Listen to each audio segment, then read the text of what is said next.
ইমাম হুসাইন রাদিয়াল্লাহু তাআলা আনহু দুনিয়া থেকে বিদায় নিয়ে চলে গেলেন, ভাই শহীদ হয়ে গেলেন। তবে বন্ধুগণ বাবাজি আমার যখন খালি দুলদুল খিমার মধ্যে গেলেন, যখন দুলদুল খালি দুলদুল খিমাতে যাচ্ছেন বন্ধুরা, সাকিনা বলছেন মা আমার আব্বা হয়তো ঘুরে এলো না। মা বলছেন বেটি রে কেমন করে তুই বুঝলি রে? মা গো দুলদুল চলে আসছে মা, কিন্তু দুলদুলে কাউকে দেখা যায় না। ওই সাকিনা বাবা গো মাটিতে গড়াগড়ি দিতে লাগলেন বন্ধুরা। জয়নাল আবেদিন এসে ওই সাকিনাকে জড়িয়ে ধরেছে, বগিন রে ওরে বগিন সাকিনা আর তুমি চোখের পানি ফেলিও না, কপালে যেটা লেখা আছে সেটা হবে, তুমি চোখের পানি ফেলিও না। বাবা সবাই কাঁদতে থাকলো, যারে যার হয়ে কাঁদতে থাকলো। কেতাবে লিখছেন বাবা যখন ইমাম হোসেন বাবা শহীদ হয়ে গেল, ইমাম হোসেনের একটা বহিন যার নাম কেতাবে লিখছেন জাইনাব, ওই জাইনাব ভাবছেন আল্লাহ আমার ভাইয়ের লাশটা কোথায় আছে আমি একবার দেখে আসি। যেমনই যাচ্ছেন বাবা যুদ্ধের ময়দানে ইমাম হোসেনের লাশটা পড়ে আছে, আর বহিন জাইনাব গিয়া ভাইয়ের লাশের পাশে দাঁড়িয়ে আছে, ঝরঝর করে চোখের পানি ফেলছে। হঠাৎ করে বন্ধুরা ওই আসুরা রাত্রিতে বাবা গো রাত্রি অন্ধকারে জাইনাব তাকিয়ে দেখছেন বন্ধুরা সামনে দিক থেকে কে যেন দুলদুলে চেপে চলে আসতেছে। জাইনাব বলছেন কে আছো গো? আমার ভাইয়ের লাশকে আমি চুরি করতে দিব না। এই কথা বলতে নাই আওয়াজ এসে গেল জাইনাব বেটি তুমি চিন্তা করো না, আমরা চুরি করতে আসিনি। কাছাকাছি হইল জাইনাব মনে করছেন আল্লাহ এটা তো আমার মায়ের গলা লাগে, আমার আব্বার গলা লাগে, আমার মা কি চলে এসেছে।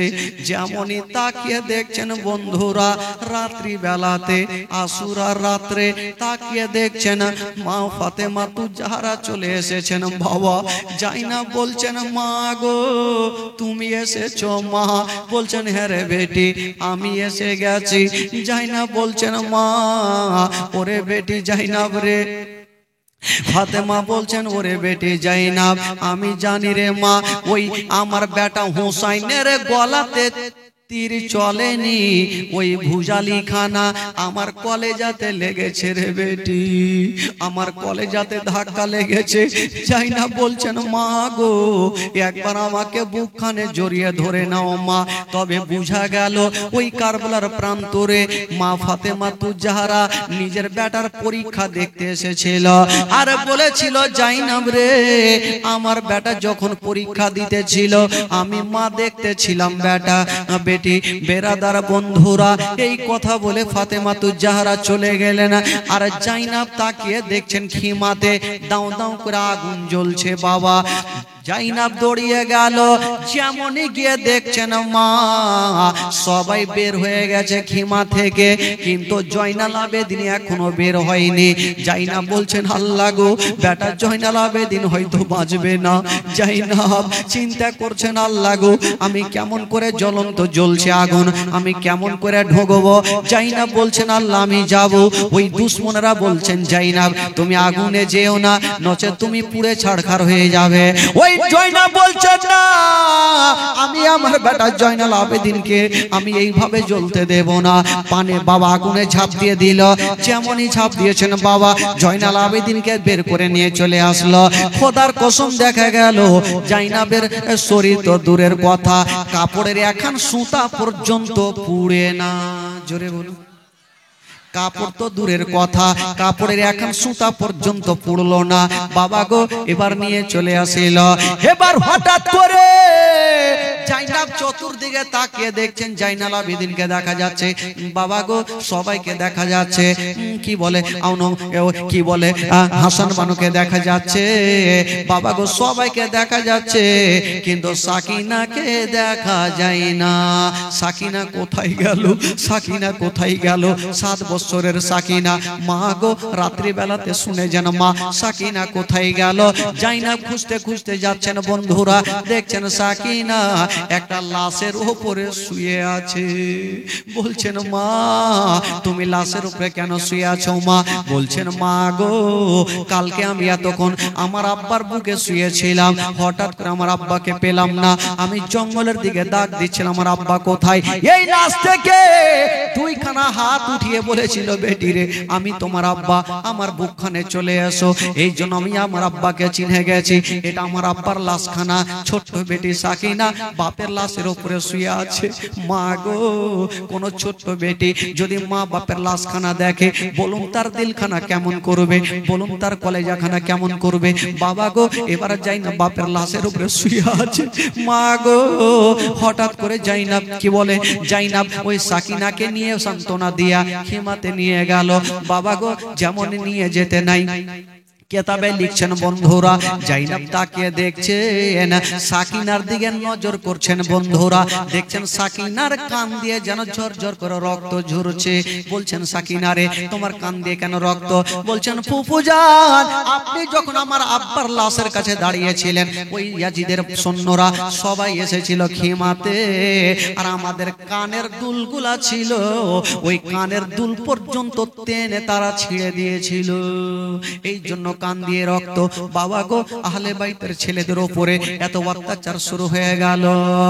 ওই দিকে বন্ধুরা ইবনে সাদ বলল এক কাজ করো, জয়নাল আবেদিনকে বেঁধে দাও, সাকিনাকে বেঁধে দাও, সবাইকে বেঁধে দাও। বাবা গো জয়নাল আবেদিনের হাতে হাত করে দিয়ে দিল। বন্ধুগণ বাবা সাকিনাকে বন্দী করলো, জাইনাব উম্মে কুলসুমকে বন্ধু বানায়া বাবা গো নিয়ে যেতে তারা আরম্ভ করে দিয়েছেন। বাবা গো কোথায় নিয়ে যাবেন বন্ধুরা? এবার বাবা গো ইমাম হোসেনের মাথাটা কোথায় নিয়ে যাবে? ওই ইবনে সাদ বলল যাও ঘর থেকে একখানা বল্লম নিয়ে চলে আসো। বল্লম নিয়ে আসা হইল, ইমাম হোসেনের মাথাটাকে বাবা গো ওই বল্লমের নোকের উপরে রেখে দেওয়া হইল, আর উঁচা করে মাথাটাকে যেন নিয়ে যেতে আরম্ভ করে দিল। মাথাটাকে নিয়ে চলে যাচ্ছেন বাবা, আর বডিটা থাকলো কারবালায়। বাবা গো বডিটা থেকে গেল, আর মাথাটা নিয়ে যেতে লাগলো। তবে বন্ধুগণ বাবা এই যে মাথাটা নিয়ে যেতে লাগলো গো কোথায়? ইয়াজিদের কাছে নিয়ে যাবে, ইয়াজিদের রাজধানী নিয়ে যাবে। তবে বাবা গো যাওয়ার সময় অনেক ঘটনা আছে। যেতে যেতে হঠাৎ করে একটা ইহুদি ছাদের উপর থেকে নেমে চলে আসলো, বলল হ্যাঁ গো তোমরা কোথায় যাবে? ইয়াজিদ এই কি বলে ইবনে সাদ বলল আমরা যাব ইয়াজিদের রাজধানী। বলে যাওয়ার আগে এই যে তোমরা মাথাটা নিয়ে যাচ্ছ এই মাথাটা কার আছে বলো? বলো হোসেনের মাথা। বলে শোনো গো ওই ইহুদি বলছেন একটা কথা, এই মাথাটা যদি আমাকে একটা রাত আমার বাড়িতে রেখে দাও আমি তোমাদের 10,000 টাকা দিব। বাবা গো ওই ইবনে সাদ বলল ঠিক আছে, যখন তুমি মাথা রাখবে 10,000 দেবে, তবে আগে টাকাটা দিয়ে দাও তারপরে মাথা রাখো। বাবা গো 10,000 টাকা দিয়ে দিল। ইমাম হোসেনের মাথাটা নিয়ে ইহুদি ঘরের মধ্যে চলে গেছে। যেমনই ঘরে যাওয়া ওই ধুলাগুলা পরিষ্কার করে যেমনই দেখতে পেল বাবা ইমাম হোসেনের মাথা থেকে যেন নূরের আলা ঝরছে, নূর চমকাচ্ছে বন্ধুরা, গোটা ঘর আলো হয়ে গেল। ওই ইহুদি ভাবছেন জানি না এটা হলো নবীর নাতি, আমি নবীর নাতির মাথাকে সাক্ষী রেখে আমি নবীর মধু মাখা কলমা শরীফ পড়ে নিতে চাই। সঙ্গে সঙ্গে ইহুদি বাবা গো ইমাম হোসেনের মাথাকে সাক্ষী রেখে সঙ্গে সঙ্গে কালেমা পড়িলেন, লা ইলাহা ইল্লাল্লাহ, জোরে লা ইলাহা লা ইলাহা ইল্লাল্লাহ, হক লা ইলাহা ইল্লাল্লাহ মুহাম্মাদুর রাসূলুল্লাহ সাল্লাল্লাহু আলাইহি ওয়াসাল্লাম। জোরে বলুন সুবহানাল্লাহ, আরো জোরে বলুন। ওই ইহুদি একটা রাত্রে বাবা গো 10,000 টাকা দিয়ে আবার মাথাটাকে দিয়ে দিলেন। তবে ইনারা রাস্তার মধ্যে 2 জায়গাতে 20,000 টাকা পেয়েছিল। ইবনে সাদ বলে, এক কাজ করো, 20,000 টাকা আমরা পেয়েছি, আমার মালিক ইয়াজিনকে জানাবো না, চলো আমরা গাছের তলাতে একটু ভাগ বাঁটোয়ারা করে নি। গাছের তলাতে গিয়ে ব্যাগটা খুলে যেমনই হাত ভরে টাকা বের করছে গো, টাকা এলো না। ওই সমস্ত টাকা ঠিকিরা হয়ে গেছে। মাথা বিক্রি করে টাকা করবি, বাবা গো টাকা থাকলো না, সব ঠিকরা হয়ে গেছে। ও যুবকেরা, তবে বন্ধুগণ বাবা, এবার তারা চলতে লেগেছে। হঠাৎ করে বন্ধুরা চলতে চলতে ইমামের হোসেনের মাথাখানা যে বল্লমের নোকের ওপরে ছিল, ওই বল্লম থেকে জমিনে পড়ে গেল। যেমনই জমিনে পড়ে গেছে, একটা লোককে বলল, ইবনে সাদ যাও মাথাটা তুলে আবার বল্লমের উপরে রেখে নাও। যেমনই মাথাটা তুলছে, বাবা মাথাটা তুলা যায় না, মাথাটা তোলা যায় না বাবা গো। এবার যখন মাথা তোলা যায় না, আবার একটা লোক গেল, দুইজন মিলে মাথাকে টান দিচ্ছেন, ইমাম হোসেনের মাথা উঠে না। আবার একটা লোক গেল, কেউ মাথা তুলতে পারে না। আরো 10-20 জন বাবা শুরু হয়ে গেছে, ইমাম হোসেনের মাথাকে তুলছে, কেউ তুলতে পারে না। এবার ইবনে সাদ বলল, কে পারবে? সীমার পাপিকে ডাকলো, সীমারও তুলতে লাগলো, বাবা সীমারও মাথা তুলতে পারলো না। এবার বলতে লাগলো, এক কাজ করো। সীমার বলতে লাগলো, শোনো গো, মাথায় একজন তুলতে পারবে, আমাদের মধ্যে কেউ পারবে না। ইমাম হোসেনের মাথা ওই ব্যক্তি তুলতে পারবে, নবী বংশের ছেলে, উনার বেটা, ইমাম হোসেনের বেটা জয়নাল আবেদিনকে বলে দাও, উনি মাথাটা তুলে দিবে। কেউ তুলতে পারে না, জয়নাল আবেদিন তুলবে। এবার জয়নাল আবেদিন গিয়ে বাপের মাথার সামনে দাঁড়িয়ে গেছেন, বাবা গো, আব্বা আব্বা, আমি আপনার বেটা, আপনার মাথাটা তুলবো। বাবা গো, ইমাম হোসেনের ঠোঁট দুইখানা বাবা লড়তে আরম্ভ করেছে, ঠোঁট দুইখানা লড়ছে, আর বলছেন, বেটা জয়নাল আবেদিন রে, আমার মাথা কেউ তুলতে পারবে না। আরে বেটা রে, আমার মাথা যে তোমরা কেউ তুলতে পারবে না। আব্বা কেন, কিসের জন্য পারবো না? আব্বা যদি তোমার মাথা তুলতে না পারি, তবে ইয়াজিদের সৈন্যরা আমাদের উপরে আক্রমণ করবে। আব্বা বলছে, বেটা রে, তবে একটা কথা তোমাকে বলে দি, আমার মাথা তুলবে রে বেটা, তাহলে বলো তোমার বহিন সাকিনা কোথায় আছে? বলছে, না আব্বা গো, আমার বহিন যখন হাঁটতে পারছিল না, একটা দুশমন দুরাচার নিজের উটের পিঠের উপরে বেঁধে নিয়েছিল, হয়তো উটের উপরে আছে। বলছেন, একবার তাকিয়ে দেখো। উটের দিকে তাকিয়ে দেখছেন, বাবা সাকিনাকে দেখা যায় না। কোথায় গিয়েছেন বাবা সাকিনা? বাবা গো, সাকিনা জিকে যখন উটে বেঁধেছিল, ওই দুরাচারের হাতে চাবুকখানা ছিল, তার উট যখন চলছিল না, তখন চাবুক চালিয়েছিল, উটের পিঠে চাবুক লাগে না, সমস্ত চাবুক সাকিনার পিঠের উপরে পড়েছিল, সমস্ত পিঠের উপরে চাবুকখানা পড়েছিল, পিঠের চামড়া পর্যন্ত উড়ে গেছে। তাই দুরাচার দুশমন সাকিনাকে একটা জঙ্গলে চালিয়ে দিয়েছে। বেটারে, আমার বেটি সাকিনা যতক্ষণ পর্যন্ত আসবে না, আমার মাথা কেউই তুলতে পারবে না। বাবা গো, ইমাম কি বলে? ইমাম জয়নাল আবেদিন বলল, ঠিক আছে। বাবাকে খুঁজতে বেরিয়ে গেল, ওইদিকে জাইনাব খোঁজাখুঁজি করছে, চতুর্দিকে খুঁজছে বন্ধুরা, কোথায় আছে কোথায় আছে। হঠাৎ করে একটা গাছের তলাতে যাচ্ছেন, দেখছেন বন্ধুরা একজন বোরখা পরে কে যেন বসে আছেন, আর বলছেন, জাইনাব বলছেন, কে আছো গো? আমার সাকিনাকে তোমরা দেখেছো? বাবা গো, তখন বলেছিল, জাইনাব রে কানতে হবে না, সাকিনাকে আমার কাছে আছে। বাবা গো, বোরখার ভিতর থেকে সাকিনাকে বের করে দিয়ে দিল। যেমনই বের করেছেন, জাইনাব বলছেন, কে আছো গো? এই সাকিনাকে কোথায় পেলে? বলছে, জাইনাব রে, তুমি আমাকে চিনতে পারো না, আমি তোমার মা ফাতেমা, আমি তোমার মা ফাতেমা।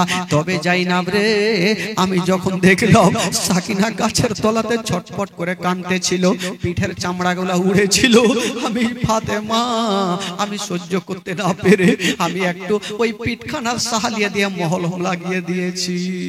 বাবা গো, এবার ফাতেমা তু জাহরা এই কথা বলে চলে গেলেন বাবা। আর জাইনাব যেমনই বন্ধুরা সাকিনাকে নিয়ে গেল, জয়নাল আবেদিন মাথায় হাত দিয়েছেন, বাবা গো সঙ্গে সঙ্গে ইমাম হোসেনের মাথা উঠে গেল, বল্লমের উপরে লাগিয়ে নিল। বেরাদার বন্ধুরা, এবার নিয়ে যাওয়া হইল ওই ইয়াজিদের রাজধানী। ইয়াজিদ পাপী বললে এক কাজ করো। বেরাদার বন্ধুরা, কি করা যাবে গো? সঙ্গে সঙ্গে বন্ধুরা 13 থেকে 14 জন মানুষকে বাবা গো তখন বলেছিল কি করা যাবে। জয়নাল আবেদিন বলেছিল এক কাজ করো, আমাদের সহি সালামতে তোমরা মদিনায় পৌঁছে দাও। বাবা গো তাদেরকে মদিনায় পৌঁছে দিল। যেমন মদিনায় যাওয়া, ইমাম হোসেনের মদিনাতে গিয়া মাথাটা দাফন করলেন। আর বাবা গো ওই বডিখানা ছিল কোথায়? বডিখানা ছিল কারবালায়, দাফন হয়ে গেছে কারবালায়। বাবা গো বডিখানা হলো কারবালায়, আর মাথাটা হলো বাবা সোনার মদিনায়। ইমাম হোসেনের দুটা মাজার হাজী সাহেব যারা আছে তারা ভালো করে জানে। মাথাখানা হইলো কি বলে ওই মদিনায়, আর ধরখানা হলো বাবা ওই কি বলে কারবালায়। দুটা মাজার। বন্ধুগণ বাবাজি আমার ভাইরা, এই হচ্ছে জীবন কাহিনী। তবে বন্ধুগণ বাবা, এখান থেকে জীবন কাহিনী আবার যদি শুরু করা হয় আবার 5 দিন সময় লাগবে। এই যে ইয়াজিদ পাপী ইমাম হোসেনকে যে মারলো, তার কি হয়েছিল? ইবনে সাজে ইমাম হোসেনের উপরে দুশমনি করলো, তার কি করা হয়েছিল? বাবা গো এগুলো বলার সময় নাই। 2-4টা গজল বলবো, বাড়ি যাও। একবার জোরে বলুন সুবহানাল্লাহ, আরেক জোরে বলুন, মোহাব্বতে বলুন। একবার কোটা মাজমা দুরুদ পড়ুন। আল্লাহুম্মা সাল্লি আলা সাইয়্যিদিনা মুহাম্মদ ওয়া আলা আলি সাইয়্যিদিনা ওয়া আলা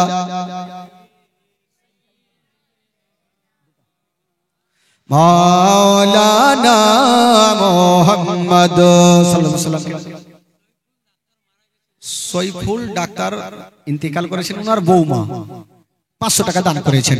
সুবহানাল্লাহ, মাশাআল্লাহ। বন্ধুগণ বাবাজি আমার, তবে আগে ক্যাম্প করব, তারপরে বসে বসে 2-4টা গজল পড়ব নাকি?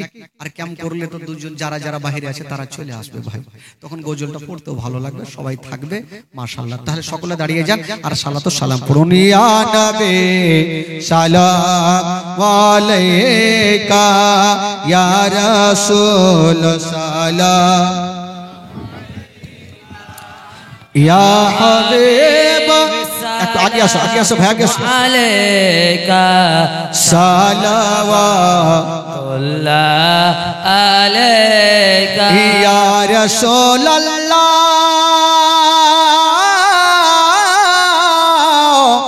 ইয়া হাবিবে।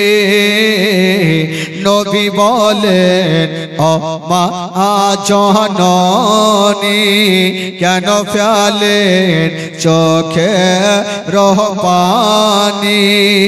অসুস্থ করেছেন যিনি, সুস্থ করে দেন তিনি। ইয়া নবী সালাম আলাইকা, ইয়া রাসূল সালাম আলাইকা, ইয়া হাবিব সালাম আলাইকা, সালাওয়াতুল্লাহ আলাইকা, ইয়া রাসূলুল্লাহ,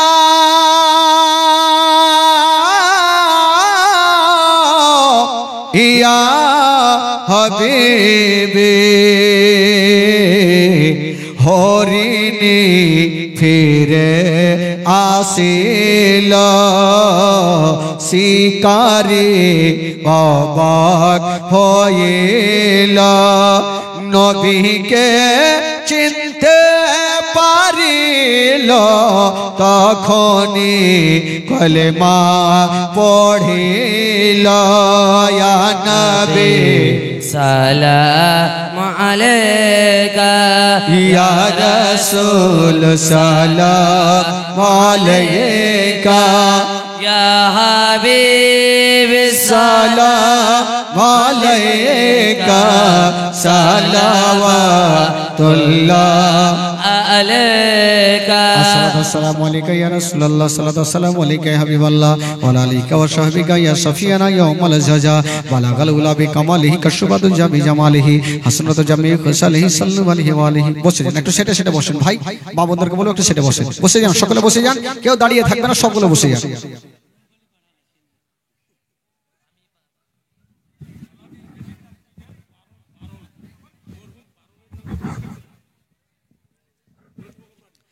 বসে যান, এই বসে যান, চট করে বসেন সব, জিনারা দাঁড়িয়ে আছে বসে যান ভাই। ওই খালা মরহুম পারুলের নামে 20 কেজি ধান, লোলপুকুর বাড়ি। আচ্ছা, মরহুম আকলিমা নামে 20 কেজি ধান, 20 কেজি মকই, 20 কেজি ধান, 20 কেজি মুকই না ভুট্টা। হাই খালাই বসে, হ্যাঁ চুপচাপ বসে যান। একবার মোহাব্বতে বলুন তো সুবহানাল্লাহ। সুবহানাল্লাহ। আরো জোরে বলুন সুবহানাল্লাহ। বেরাদার বন্ধুগণ, এবার একটা শরীর গরম করা গজল হবে। আচ্ছা এগুলা কি হবে? এগুলা আপনাদের সিন্নি নেই নাকি? এগুলো ফাতে হবে, সিন্নি রাখেন। আচ্ছা এটাই দেখি,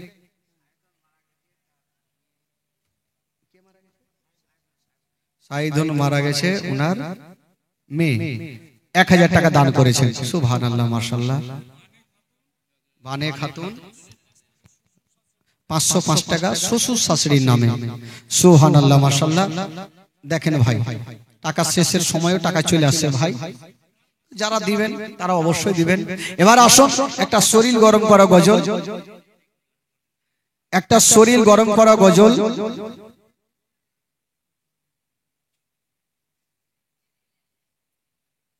কি রে ভাই, বিয়ে বাড়ি কথা তার আবেদন পত্র, ছেলে ও মেয়ের বিয়ে হলে হলুদ মাখানোর সময় হিন্দু নাপিত এসে নখ কাটে, সেটা ঠিকানা ঠিক না ভুল? সবাই কে?